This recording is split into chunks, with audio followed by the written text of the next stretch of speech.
Now, my next guest is an actor, Strictly champion, the oldest winner to date.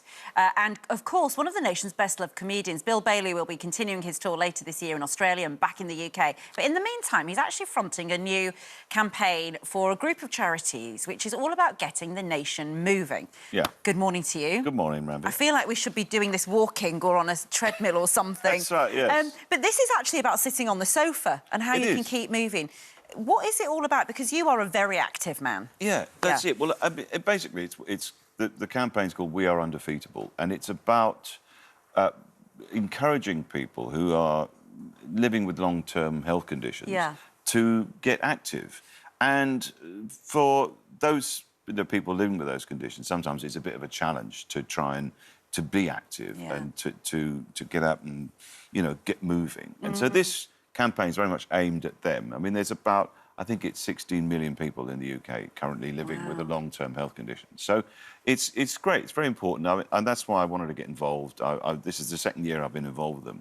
And it's something which is pretty close to my heart because I live with asthma, so I have to kind of, you know. But I mean, and the thing is, of course, you're not saying people should do what you do treks, you cycle every day. You're a very, very physical man, aren't you? Your comedy is physical on stage as well. Yeah, very much so, yes. So it's kind of, this is really a much more, I suppose, you know, manageable in your own home. Yeah, so, keeping your joints moving. I think that's it. Just keep moving, doing a little bit every day. It all adds up. Yeah, it's brilliant. And talking of sort of keeping active, you sort of did a stretch and a snip action, didn't you? What was this about? Yeah. What's this sofa action that we it wasn't actually me that did the haircut, but yes, I did. Listen. Do you need a We need a little... Yes, you've been... Turn around and let's have a look. Oh, there we go. There's a bit of you missing. Yes. Well...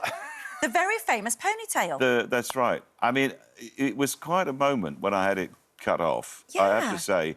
I mean, it was...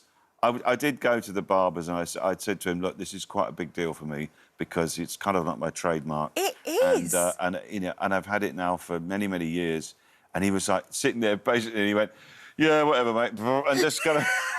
just took the clippers. As tears came down. The tears came down, yes. Be gentle. Yeah, all right. And it was gone in about 10 seconds. Right, why? Well, I don't know. I think I've been thinking about it for a while. And are you having a midlife crisis? Probably that. And I'd just been on a trek, actually, and I walked on the Cape Wrath Trail. It was a 250-mile trek in Scotland. Was this for Sean Locke, your lovely friend? Yeah, and I was cooking outside, as we tended to do, barbecuing. Oh, there we are. And I leant forward and a strand of my long hair, the ponytail, and went perilously close to the barbecue. And I thought, this is the universe telling me something. Bill, come on, you silly and it got an immediate reaction. It did. From a fellow high-profile comedian. Well, it did, yes. Let's take a look. May I just say four? May I just say four? So Dawn French is a big fan of Baldy Bill. I'll take a 4 at my age. Yeah. And what did your wife think? She was initially so sceptical because, of course, she lived with it for a long time, and of course, our son was. He kept doing these huge double takes where he would look at me and go, yeah, you know. And I presume. So do you still look for it? You're like, where is it? I get a bit of phantom hair occasionally where I go, oh, what's that? Oh no, it's gone.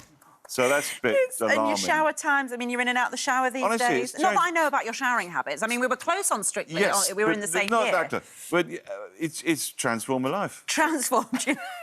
Listen, I want to talk about the way you live your life is like a comedy sketch to me. The animals that you have in your house is like something out of a ridiculous comedy book. Well, true. That is true. Can you tell us about... This is... You foster and take in all sorts of animals. We're not talking just dogs and cats. No. That's right. We have been doing it for years. We started off, as these things do, with, you know, a guinea pig and a rabbit all and a very dog normal. All very normal. And then it started to gradually snowball and we started to take in, you know, parrots and cockatoos and lizards and giant frogs and who's Tommy? Parrots. Tommy's the armadillo. Right.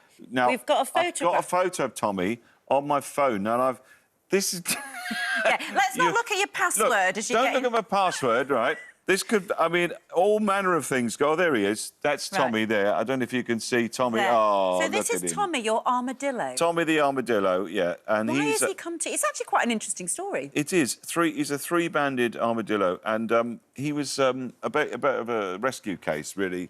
Tommy, armadillos were sort of, you know, sometimes people can't look after them, and so we've got facilities in our back garden where we can look after them. So we just take them in. We're like a sort of foster home, a halfway house for stray armadillos. I find it amazing. And will all of your menagerie, all of the animals that you have, you're like Dr. Dolittle, really, in your house, will they all be at your 60th next year? Yes, they will, yes. What's going on? Thank you for mentioning that. Happy birthday in advance. Thank your you. 60th next year. I know, 60 times around the sun. I'm going to be doing a walk, actually. Because I love walking, and it's a lovely way to spend time with friends and family. So I'm going to do a long-distance walk next year, probably the South Downs Way, which is about 110 miles. And we're going to do it and raise money for Macmillan Cancer Support.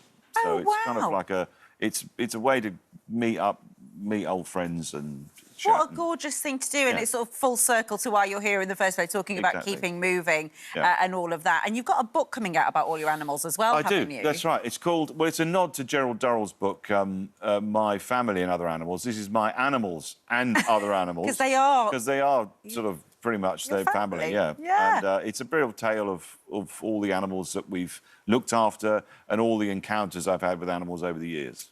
That's gorgeous. You are such a gorgeous... You give a lot of energy to other people, don't you, in your life? I think the thing is, you know... And other creatures. Well, creatures, that's it. I mean, I just I embrace it, you know, like we did with the dancing, you know. Yeah. Any kind of new experience, I always just want to throw myself into it.